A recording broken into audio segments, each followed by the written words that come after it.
High, আমি অনন্যা। এটা আমার ঘরের সাজ্জাপনের পার্ট 6।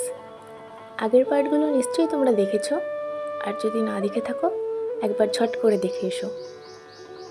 ওয়ালপেপারটা সেট করার পর ফ্লোরটা আমার ঠিক মনের মতন হচ্ছিল না, কিন্তু টাইলস বসাতে গেলে একটা বড় অ্যামাউন্টের প্রয়োজন, আর ভেবেছি যখন তখন তো চেঞ্জ করবোই ফ্লোরটা।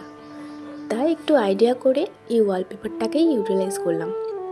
আর এই ওয়ালপেপারটা এত স্লিপারি, এটাকে কেটে কেটে সেট করতে হয়েছে।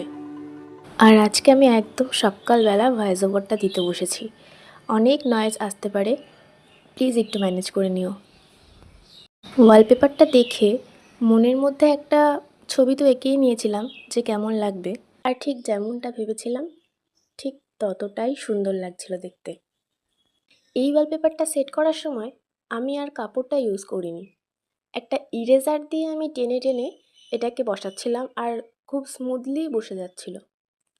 এই আইডিয়াটা তোমাদের কেমন লাগলো আর এটা দেখতে কেমন লাগছে আমাকে কমেন্টে জানিও।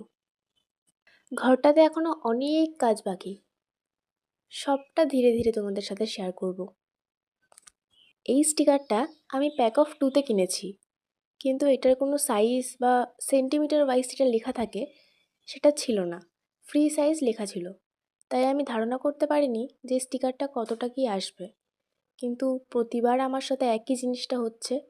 এইবারেও ওয়ালপেপারটা খুব বেশি এসেছে তাও নয়, অল্প পরিমাণে এসেছে, পুরো ঘরটা কমপ্লিট তো হয়নি, ওই 60-40 হয়েছে বলতে পারো।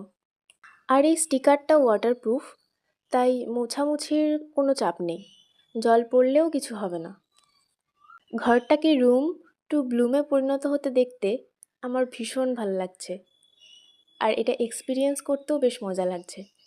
তোমাদের এটা দেখতে কেমন লাগছে আমাকে জানাতে পারো, সেটা দেখে আমার আরও বেশি ভালো লাগবে। পুরো ফ্লোরটা তো কমপ্লিট করতে পারিনি, কিন্তু নেক্সট পার্টে তোমাদের সাথে ঘরের ফুল লুকটা শেয়ার করব। ততক্ষণের জন্য টাটা, আর পরের পার্টগুলো দেখার জন্য চ্যানেলটাকে সাবস্ক্রাইব করতে ভুলো না।